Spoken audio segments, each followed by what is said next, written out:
Hi friends, ఈ వీడియోలో చూస్తున్న ఈ సింపుల్ వన్ సైడ్ డిజైన్ ఎలా స్టిచ్ చేసుకోవాలో ఈ వీడియోలో చూపిస్తాను, చూసేయండి. ఫస్ట్ అయితే బ్యాక్ పార్ట్కి లైనింగ్ని మెయిన్ పీస్ని జాయిన్ చేసుకున్న తర్వాత పైపింగ్ స్టిచ్ చేసుకోవడానికి క్రాస్ క్లాత్ తీసుకొని వన్ సైడ్ ఇలా ఫోల్డింగ్ చేసి స్టిచ్ చేసుకున్న తర్వాత ఆల్రెడీ లైనింగ్ జాయిన్ చేసి పెట్టుకున్న బ్లౌజ్ నెక్ చుట్టూ ఈ పైపింగ్ క్లాత్ అనేది పెట్టి కుట్టుకుంటూ రావాలి. ఇప్పుడు నెక్ చుట్టూ చిన్న చిన్న కట్స్ అనేది ఇచ్చుకొని పైపింగ్ కోసం 12వ నెంబర్ పైపింగ్ థ్రెడ్ తీసుకొని మనం కుట్టిన కుట్టు పైనే పైపింగ్ థ్రెడ్ అనేది పెట్టి క్లాత్ని ఎక్కడ కూడా లూజ్ వదలకుండా నీట్గా ఫోల్డింగ్ చేసుకుంటూ పైపింగ్ అనేది కుట్టుకుంటూ రావాలి. క్లాత్ని మనం ఎంత టైట్గా ఫోల్డింగ్ చేస్తామో పైపింగ్ అనేది అంత సన్నగా వస్తుందండి.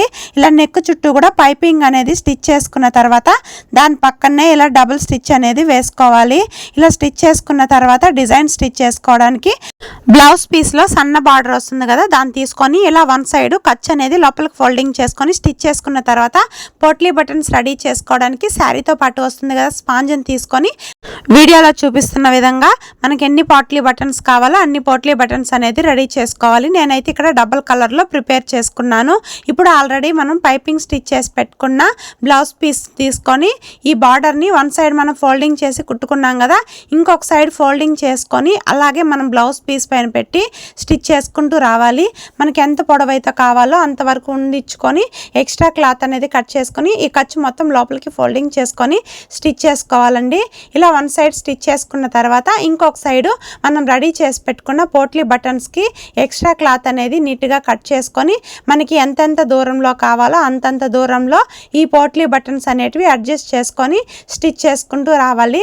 చాలా సింపుల్ బ్లౌజ్ డిజైన్ అండి. బిగినర్స్కి అయితే చాలా ఈజీగా ఉంటుంది ఇలాంటి బ్లౌజ్ డిజైన్స్ అనేది స్టిచ్ చేసుకోవడానికి. సేమ్ డిజైన్ మనము కట్ వర్క్ షేప్లో కూడా కట్ చేసుకొని స్టిచ్ చేసుకోవచ్చు. ఆల్రెడీ కట్ వర్క్ షేప్లో కట్ చేసిన బ్లౌజ్ డిజైన్ మన ఛానల్లో ఉందండి. ఈ వీడియో కింద లింక్ ఇస్తాను, ఎవరికన్నా కావాలి అంటే ఒకసారి చూడండి. నేను డబల్ కలర్లో తీసుకున్నాను కదండి, ఒకసారి అది ఒకసారి ఇది పెట్టి ఇలా స్టిచ్ చేసుకుంటూ వస్తున్నాను. ఇలా మొత్తం కింద వరకు కూడా సేమ్ అదేలాగా కుట్టుకుంటూ వస్తే మన బ్లౌజ్ డిజైన్ అనేది రెడీ అయిపోతుంది. ఎలాంటి క్లాత్ అనేది యూజ్ చేయకుండా మనకి బ్లౌజ్ పీస్లో వచ్చిన క్లాత్ని యూజ్ చేసుకొని బ్లౌజ్ డిజైన్ అనేది రెడీ చేసేసాము. వీడియో నచ్చినట్లయితే లైక్ చేసి ఛానల్ని సబ్స్క్రైబ్ చేసుకోండి. బై.